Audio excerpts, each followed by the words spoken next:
अस्सलाम वालेकुम।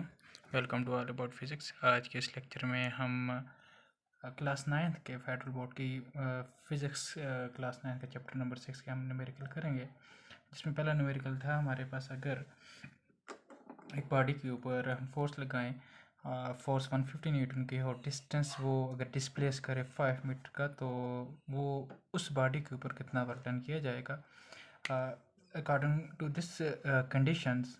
तो जो हमारे पास वर्क डन का फार्मूला होता है W=F.T। W=F.T मीन कितनी फोर्स हम लगाएंगे, जितनी फोर्स लगाएंगे अगर उस हिसाब से डिस्टेंस भी इतना ज़्यादा हो जाएगा तो इसका मतलब है वर्क ज़्यादा होगा, यानी कि दोनों का डायरेक्ट रिलेशन है। तो ये इक्वेशन हम यूज़ करेंगे W=F×T या F×D। और इसका जो फार्मूला है FD cos थीटा होता है, लेकिन यहाँ पे हम जस्ट इसकी अमाउंट कैलकुलेट करेंगे, इसकी डायरेक्शन वगैरह को हम इग्नोर कर रहे हैं। तो इसमें हमारे पास फोर्स 150 न्यूटन की है, 5 मीटर का डिस्टेंस है, तो इसको हम मल्टीप्लाई करेंगे, ये 750 जूल आ जाएगा। इसी तरह चैप्टर नंबर 6 का न्यूमेरिकल हमारे पास 2 है कि अगर एक बॉय है, उसका जो वेट है 75 न्यूटन है और वो जिस पोजीशन के ऊपर है वो जंप करता है, तो वो 300 जूल की एनर्जी गेन करता है। ठीक है, तो हमने ये फाइंड करना है कि अगर उसने जंप किया तो 300 जूल उसकी एनर्जी हो जाएगी potential energy, gravitational potential energy. तो उस वक्त उसकी हाइट कितनी होगी? पोटेंशियल एनर्जी का हमारे पास फार्मूला है पोटेंशियल एनर्जी =mgh। तो यहाँ पे हमारे पास पोटेंशियल एनर्जी भी गिवन है और इसके साथ साथ जो वेट है वो गिवन है। अब जैसा कि हम जानते हैं W mg के इक्वल होता है, तो इसका मतलब है जो ये mg है इसको हम रिप्लेस करेंगे W से।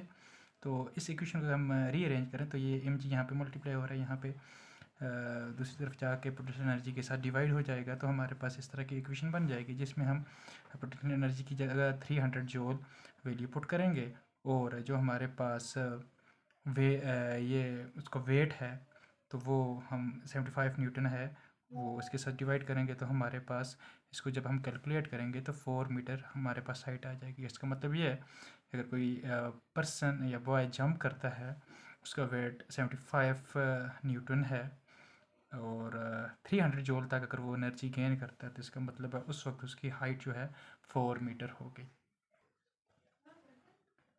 इसी तरह चैप्टर नंबर 6 का जो हमारे पास न्यूमेरिकल नंबर 3 है कि अगर हमारे पास स्टील बॉल है वो 12 मीटर हाइट से गिराया जाए जिसका मैस 5 kg है। ठीक है, तो आप बताएं जब वो ग्राउंड को हिट करेगा तो उसकी काइनेटिक एनर्जी कितनी होगी और उसके साथ साथ जब वो हिट करेगा उसकी वेलोसिटी कितनी होगी। देखें जब स्टील बॉल 12 मीटर की हाइट से गिरेगा तो उसकी जितनी भी काइनेटिक एनर्जी है, जितनी भी उसकी काइनेटिक एनर्जी है वो कन्वर्ट हो जाएगी पोटेंशियल एनर्जी में। अब जो पोटेंशियल एनर्जी है वो हमारे पास है mgh। नाउ हमारे पास यहाँ पे h की वैल्यू भी है, मैस की वैल्यू भी है, जी हम जानते हैं 9.8 है। तो अगर हम इसको सॉल्व करें तो हमारे पास काइनेटिक एनर्जी की वैल्यू आ जाएगी mass is 5 multiply by 9.8 multiply by h that is 12 meter. तो इस तरह अगर हम इसको सॉल्व करेंगे तो हमारे पास काइनेटिक एनर्जी की जो वैल्यू है वो अगर हम कैलकुलेट करें तो ये हमारे पास बन जाती है 588 जूल ऑफ काइनेटिक एनर्जी। अच्छा, काइनेटिक एनर्जी तो हमारे पास आ गई है, अब हमने फाइंड करनी है उसकी वेलोसिटी कितनी होगी जब वो ग्राउंड को हिट करेगा। उसकी वेलोसिटी के लिए अब देखें kinetic energy is equal to 1/2 mv²। यहाँ पे काइनेटिक एनर्जी की वैल्यू हमने यहाँ से फाइंड कर ली है। तो मीन ये जो सिस्टम है, अगर ये जो मैस है ये अगर 12 मीटर हाइट से गिरता है तो जब वो ग्राउंड को टच करेगा तो उस वक्त उसकी काइनेटिक एनर्जी की जगह हम काइनेटिक एनर्जी की वैल्यू पुट करनी है, मैस की वैल्यू ऑलरेडी गिवन है, तो यहाँ से हमारे पास वेलोसिटी की वैल्यू आ जाएगी। अगर इस इक्वेशन को हम रीअरेंज करें तो वेलोसिटी हमारे पास होगी √2 time of kinetic energy divided by m। अगर इस इक्वेशन को हम रीअरेंज करेंगे तो हमारे पास ये इक्वेशन आ जाएगी। इसमें अगर हम वैल्यू पुट करते हैं 2 टाइम ऑफ 588 डिवाइडेड बाय 5, जो हमारे पास वेलोसिटी होगी वो होगी 15.3 मीटर पर सेकंड आफ्टर कैलकुलेशंस। तो ये आज के लेक्चर में मैंने 3 न्यूमेरिकल चैप्टर नंबर 6 के डिस्कस किए।